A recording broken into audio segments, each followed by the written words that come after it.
সবাইকে প্রীতি ও শুভেচ্ছা জানিয়ে আজকে আমার এই ভিডিও শুরু করছি। প্রসঙ্গ, বাংলাদেশে হঠাৎ করে কাওয়ালি গান, প্রতি বিশ্ববিদ্যালয়ে কাওয়ালি শুরু হয়ে গেছে। তারপরে মাজার ভাঙ্গা শুরু হয়ে গেছে। তারপরে কায়দে আজম জিন্নার জন্মবার্ষিকী না মৃত্যুবার্ষিকী দেখলাম প্রেস ক্লাবে পালন হইতেছে।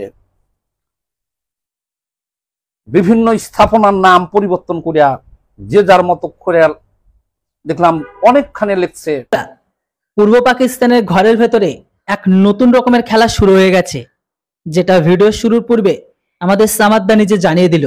হ্যাঁ বন্ধুরা, এই খেলাগুলো যেগুলো শুনলে আপনাদেরও মাথা গরম হবে। যেখানে 15ই আগস্ট পালন করতে দিল না, কিন্তু এখন সেই ঘরের ভেতরে জিন্নার মৃত্যু দিবস পালন করা হচ্ছে। এ যেন মনে হচ্ছে হৃদয়ের রক্তক্ষরণ। একবার ভেবে দেখুন, যখন দেশ ভাগ হয়েছিল, মানে দেশটাকে যখন স্বাধীন করা হয়েছিল পাকিস্তান থেকে, পূর্ব পাকিস্তানকে বাংলাদেশ নামে, তখন পাকিস্তানের কিছু জেনারেল বলে গিয়েছিল প্রকাশ্যে যে আমরা পূর্ব পাকিস্তানের ঘরের ভেতরে কিছু বীজ পুঁতে দিয়ে গেলাম, সেই বীজগুলো ভবিষ্যতে গাছ হয়ে ফল দিয়ে সেগুলো আমাদের হয়ে কথা বলবে। আর আজ আপনারা সেই রিয়েলিটিটাকে দেখতে পাচ্ছেন। যদিও কিছু মানুষের শুনে কথা খারাপ লাগতে পারে, বাট এটা রিয়েলিটি। যেটা হোক, আমি যদি এদের উপর বেশি কথা বলি, সেই সমস্ত পূর্ব পাকিস্তানি বলুন বা সেই সমস্ত পাকিস্তানি সমর্থন বা পাকিস্তানি রক্ত যাদের গায়ে বয়েছে, তাদের অনেক খারাপ লাগবে। চলুন ভিডিওটি দেখে নি সামাদ্দা কি বলছে। তার আগে জানাই সামাদ্দাকে অনেক অনেক ধন্যবাদ, আর ক্রেডিটটা দিই ওনার চ্যানেলকে। যেটা হোক, ভিডিওটি ভালো লাগলে অবশ্যই লাইক করুন, আর চ্যানেলটিতে নতুন হলে সাবস্ক্রাইব। হযরত আদম আলাইহিস সালাম জাতির পিতা লিখতেছে। এখন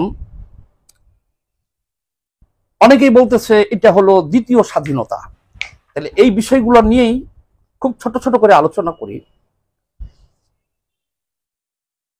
স্বাধীনতা হলো সেটাকেই বলে, যেমন এই বাংলাদেশের নাম ছিল পাকিস্তান। আমরা এক সাগর রক্তের বিনিময়ে তাদের বিরুদ্ধে লড়াই করিয়া, তাদের পরাজিত করে এই দেশ স্বাধীন করছি। দেশের নতুন সংবিধান রচিত হয়েছে, জাতীয় পতাকা হয়েছে, জাতীয় সঙ্গীত হয়েছে, নির্দিষ্ট একটা ভূখণ্ড হয়েছে। এই ভূখণ্ড সারা বিশ্বের সব দেশ স্বীকৃতি দিয়েছে, জাতিসংঘ সদস্য করেছে, ওআইসি সদস্য করেছে। এটা তো হলো একটা দেশ। এই দেশ তো আমরা স্বাধীন করেছি 1971 সালে। আর 2024-এ আমাদের ছেলেরা আন্দোলন করেছে তাদের ওটার জন্য। আচ্ছা, আর আমরা রাজনৈতিক দলগুলো সব, বিএনপির নেতৃত্বে প্রায় 63টা দল, আরো আমরা বামপন্থী কিছু দল আছি, এক লাগারে 16 বছর যাবৎ আমরা এই ফ্যাসিবাদ হাসিনা সরকারকে উচ্ছেদ করার জন্য আমরা লড়াই করেছি। 15 বছর লড়াই করেছি। তারপরে কি হয়েছে? সেই সরকারকে আমরা উচ্ছেদ করতে পেরেছি। তাহলে এখন কি হয়েছে? ইন্টেরিয়ার সরকার বা তত্ত্বাবধায়ক সরকার আছে, আবার নির্বাচন হবে। এই নির্বাচনে ক্ষমতায় জনগণ যাকে দিবে সেই আসবে। এই দেশে ওই আওয়ামী লীগও আছে, আওয়ামী লীগও থাকবে। আর জনগণ যাকে ভোট দিয়ে নির্বাচিত করবে তাকে আমাদের মেনে নিতে হবে। সে দলকে যদি আমরা পছন্দ নাও করি, মেনে নিতে হবে। তাহলে এইখানে দ্বিতীয় স্বাধীনতা কোথায়? এরশাদকে আমরা 1990 সালে এইভাবে পরাজিত করেছিলাম। তখন আমি ছাত্র নেতা ছিলাম, আমি গুলিবিদ্ধ হয়েছিলাম তখন পায়ে। তাহলে তো দ্বিতীয় স্বাধীনতা তো হবে ওইটা। মানে এরশাদকে একইভাবে উচ্ছেদ করা হয়েছিল। তাদের জাতীয় পার্টির সবার বাড়ি ঘরে আগুন জ্বালিয়ে দিচ্ছিলাম আমরা, এরশাদকে জেলে নেওয়া হয়েছিল। তাহলে দ্বিতীয় স্বাধীনতা ওইটা হয়।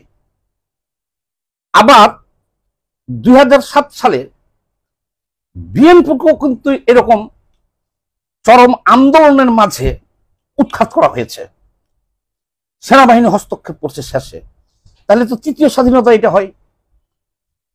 আবার এই যে ফ্যাসিবাদ হাসিনা সরকারকে উচ্ছেদ করলাম, তাহলে এটা তো চতুর্থ স্বাধীনতা হইতেছে। এটা আমাদের দেশের একটা দল রাষ্ট্রীয় ক্ষমতা জোর করে দখল করে আছিল, তাদেরকে আমরা উচ্ছেদ করছি। তারা আমাদের ভোট দিতে দেয় নাই, মানুষের মৌলিক অধিকার হরণ করছিল, তাদেরকে আমরা নামাইছি।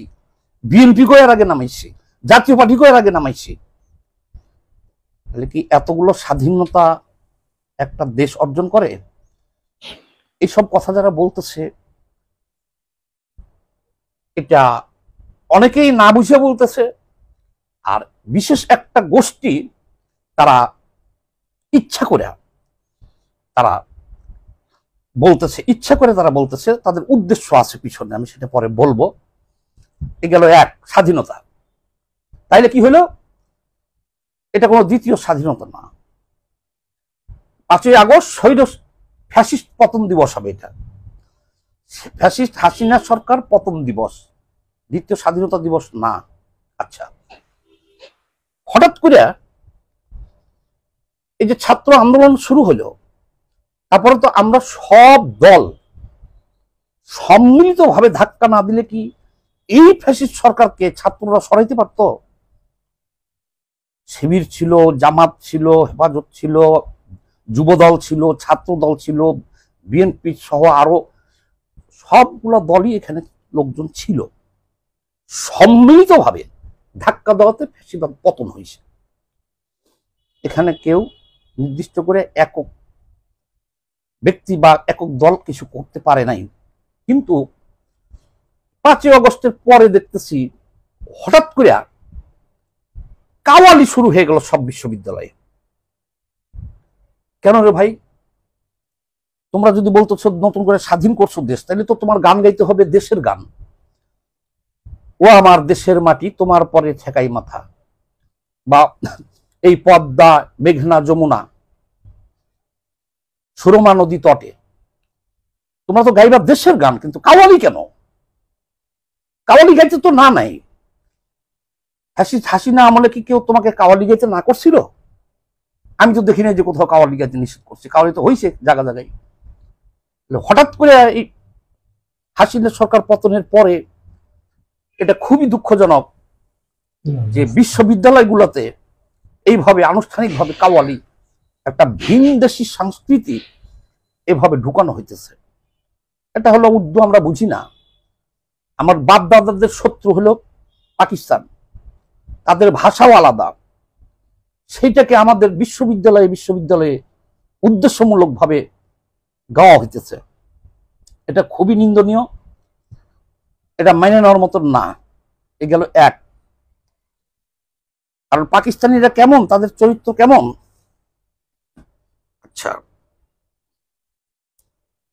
আমরা ভারতকেও যতটুকু শত্রু মনে করি, ভারত আমাদের শত্রু, আর আমার বাপদাদাদের শত্রু হলো কিন্তু পাকিস্তান। এটা মনে রাখতে হবে। আচ্ছা, তারপরের স্টেপ দেখে हमारे बाप दादा पाकिस्तान के नाम पे मारे गए, जेतु भारत से आगे इस देश को पाकिस्तान बनाए। बेशक अगर जिन्ना साथ नहीं रहते तो एशिया महादेश में मुसलमान का कोई मुल्क ना रहता। मोहम्मद अली जिन्ना साहब के लिए हम लोग एक पाकिस्तान पाया, मुस्लिम, जहाँ पे हम लोग अपनी इच्छा से अपने इस्लाम कायम करके रह सकें। और 1971 साल में भारत शुद्ध करके हम लोग का इस देश को 2 टुकड़ा बना दिया। और हम लोग के 50-56 साल में हमारे बाप दादा ये पाकिस्तान का सपना पे गुजर गए। माइक्रोफोन ছিল না তো, আবার শোনাই। पाकिस्तान पाया, मुस्लिम, जहाँ पे हम लोग अपनी इज्जत से अपने इस्लाम कायम करके रह सकें। और 1971 साल में भारत शुद्ध करके हम लोग का इस देश को 2 टुकड़ा बना दिया। और हम लोग के 50-56 साल में हमारे बाप दादा এই যে এই 53 বছর দেশ স্বাধীন হলো, হঠাৎ করে এই শেখ হাসিনা সরকার পতনের পরে এদিন কায়েদে আজম জিন্নার মৃত্যুবার্ষিকী পালন করতেছে, আলোচনা সভা করতেছে প্রেস ক্লাবে।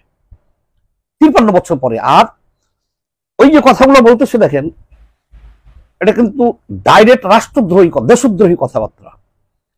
কি বলল যে 1971 সালে ভারত পাকিস্তানকে 2 টুকরা করে দিয়েছে। তাহলে বাংলাদেশের এই যে কোটি কোটি মানুষ আত্মত্যাগের বিনিময়ে ভারত না হয় একটু সহযোগিতা করছে শেষ দিকে যায়, কিন্তু এদেশের মানুষ তো 23 বছর ধরে আন্দোলন করিয়া, কত লক্ষ লক্ষ মানুষ প্রাণ দিয়া, লক্ষ লক্ষ মানুষ মা বোনেরা ইজ্জতের বিনিময়ে 2 কোটি মানুষ তো ভারতে যেয়ে আশ্রয় নিয়েছিল, আর পুরা দেশটা তামা হয়ে গেছিল যুদ্ধে। কিন্তু এই যে এই লোক চিনি না, এ তো বাংলা বলতে পারে না, একে নিয়ে আসছে মনে হয় যে বিহারি আছে না পাকিস্তানিরা, আটকা পড়া পাকিস্তানি, এরা নিয়ে আসছে। সে আমাদের এই শহীদদেরকে কিন্তু, বা বাংলাদেশের মানুষের যে এত ত্যাগের বিনিময়ে দেশ স্বাধীন করছে, এইটাকে কিন্তু কটাক্ষ করতেছে, সরাসরি অস্বীকার করতেছে। এই গেল 2। আচ্ছা, পাকিস্তানিদের চরিত্র আমি তুলে ধরি, আর একটা জিনিস দেখেন। চট্টগ্রামের খাতুনগঞ্জের পাইকারি বাজার থেকে নগরীর গাজীদেউরি বাজারে খুচরা ব্যবসায়ীরা আনেন পেঁয়াজ। বস্তা খোলার পর দেখেন প্রতি বস্তায় 1 থেকে 2 কেজি পাথর। এমন অভিনব প্রতারণা দেখে হতবাক ব্যবসায়ীরা। 7 বস্তার মধ্যে প্রায় 150 কেজির মতো, 150 কেজির মধ্যে 3 কেজির চেয়ে বেশি বস্তু পাথর। এক বস্তা যদি 1 কেজি করে যদি পেঁয়াজের পাথর পাই, তাহলে আমাদের লাভটা কোথায়? প্রতারণার রহস্য উদ্ঘাটনে গাজীদেউরির ব্যবসায়ীদের ক্রয় রসিদ সূত্র ধরে যাওয়া হয় চট্টগ্রামের খাতুনগঞ্জে। আরতদার মোহসেন আউলিয়া, রাজধানী, বরকত ভান্ডার ও মেসার্স। এটা দেখানোর কিছু নাই। এ হলো পাকিস্তানিদের চরিত্র, যে পাকিস্তান থেকে পেঁয়াজ নিয়ে আসছে, সে পেঁয়াজ 1 বস্তায় হয়তো 4-5 কেজি করে পাথর দিয়ে দিছে। সারা পৃথিবীর মানুষ পাকিস্তানকে কিন্তু ঘৃণা করে। পাকিস্তানিরা তো মানুষ না। আপনারা বলতে পারবেন যে পাকিস্তানে 5 বছর কোনো সরকার ওই দেশে রাষ্ট্র ক্ষমতা পরিচালনা করতে পারছে? কোনোদিনই না। এখন এই ঘৃণিত পাকিস্তান এখন দেশে কি খেলাফত প্রতিষ্ঠা হয়ে গেছে? ইসলামিস্টরা বিপ্লব করছে, আর কেউ করি নাই আমরা কেউ। আর এই যে এতগুলো দলের কথা বললাম, হেফাজতে ইসলাম তো 16 বছরে কোনো আন্দোলন করে নাই এই সরকার পরিবর্তনের জন্য। আর জামাতের উপর অনেক নির্যাতন হয়েছে, কিন্তু তারা রাস্তায় নামতে পারে নাই, সরকারের বিরুদ্ধে কোনো আন্দোলনে অংশগ্রহণ করতে পারে নাই। জামাত চরমনাই ছিল সরকারের দালাল শেখ হাসিনার, এখনো আওয়ামী লীগের লোকজন আশ্রয় দিতেছে। তাহলে কিছু লোক হঠাৎ করিয়া ইসলামিক খেলাফত হয়েছে মনে করিয়া তারা এগুলো শুরু করে দিছে। যেমন বলতেছে জাতীয় সঙ্গীত বদলাইতে হবে। গোলাম আজমের ছেলে তো আজমি ঘুমেছিল 8 বছর বাইরে হয়েছে, তো বলেই ফেললো যে জাতীয় সঙ্গীত বদলাইতে হবে। কি একটা বিশৃঙ্খলা অবস্থা দেখেন, মাজার ভেঙে ফেলতেছে বিভিন্ন জায়গায়। দেখেন মাজারে হামলা, শাহপরান থেকে শুরু করে শাহজালাল থেকে অনেক মাজার ভাঙা হইতেছে, কাওয়ালি গান গাইতেছে, জাতীয় পতাকা বদলাইতে বলতেছে, জাতীয় সঙ্গীত বদলাইতে বলতেছে। তবে আমি স্পষ্টভাবে বলে রাখি, এই যারা অতি উৎসাহী হয়ে এগুলো করতেছে, খুব অল্প টাইমের মধ্যেই ওদের ভ্রম ফিরে আসবে। যেমন এই যে জাতীয় সঙ্গীত বদলের কথা বলছে, সারা দেশ গরম হয়ে গেছিল, পরে তত্ত্বাবধায়ক সরকারের প্রধান উপদেষ্টা কি বলছে জাতীয় সঙ্গীত কে বদলাইতে চাইলেও না চাইলেও ওগুলো আমরা কানে নেই। এত সহজ না। অচিরেই এই যে পাকিস্তানপন্থী যারা ফালাফালি করতেছে, আর একটা মাস যাইতে দেন, এই মাজার ভাঙ্গাও বাইরে হয়ে যাবে, ওই মব জাস্টিস করাও বাইরে হয়ে যাবে। ওই দেশ সহিভাবে চলবে, সহিভাবে মুক্তিযুদ্ধের চেতনা ধারণ করে এই দেশ চলবে। এই দেশে মাজার থাকবে, মসজিদ থাকবে, মন্দির থাকবে, গির্জা থাকবে, গান থাকবে, সব থাকবে। 53 বছর যেভাবে চলে আসছে সেভাবে দেশ থাকবে, দেশ চলবে। আপনি মুক্তিযুদ্ধের চেতনার বাইরে যে এই দেশে কিছু করতে পারবেন না, থাকতে পারবেন না। সবাই এই ভিডিওটা একটু বেশি বেশি শেয়ার দিয়ে দিন, আর আমার এই ইউটিউব চ্যানেলটা একটু সাবস্ক্রাইব করে দিন, তাহলে ভালো ভালো ভিডিওগুলো করব চিন্তা করতেছি। আর ফেসবুকের যে পেজটা এটা একটু ফলো দিয়ে রাখেন। সবাই ভালো থাকবেন। আগামীকালকে আবার আসবো একটা নতুন ইস্যু নিয়ে। সবাইকে ধন্যবাদ।